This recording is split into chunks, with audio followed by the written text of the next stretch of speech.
Let's talk about evergreen versus time-constrained webinars and what are the trade-offs of each. First of all, for those not familiar, what's an evergreen piece of content? This video is brought to you by EpiPies Academy. The word evergreen refers to something that's evergreen, always or at least for a long time relevant, because those you can record once and keep rerunning and rerunning and rerunning. So a lot of people think they can do a webinar that's consistently running and it's pre-recorded and just get people to watch it one at a time, not all at once. You can't do that. You can put a lot of time and value into the production because it's going to be used for a long time by you.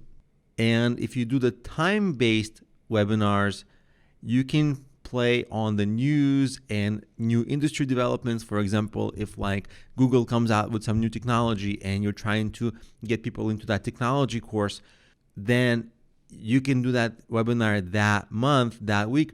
It will be really relevant and you can leave it pre-recorded, but it will lose relevance. It will lose that luster that it had when it was really new and really topical. Also, if you do time-sensitive webinars, you can reference any holiday sales, anything like that. So you have more flexibility in that way. Some people, though, they think that they can just run pre-recorded and tell their audience that it's live or make the audience feel that it is a live webinar.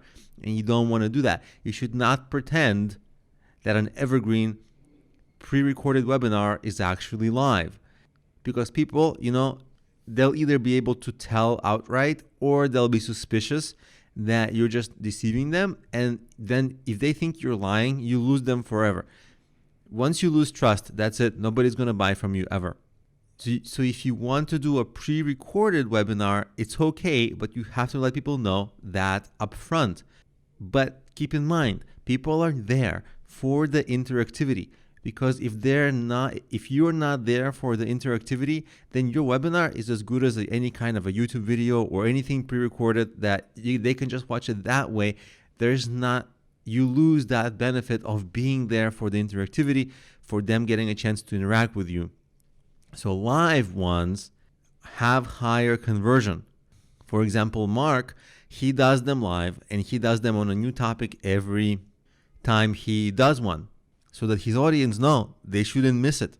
And those live ones where he gets people to interact with him and get engaged and everything, and people feel like they're a part of it, he's able to sell more from those than having pre-recorded evergreen ones. The one time you might consider having a pre-recorded one is if you're just starting out and you're having a hard time populating a live one that's at a certain time. You can have it available at all times, at any time, to people, maybe because you're just getting a small trickle, like one by one by one. Then it's okay to have one like that.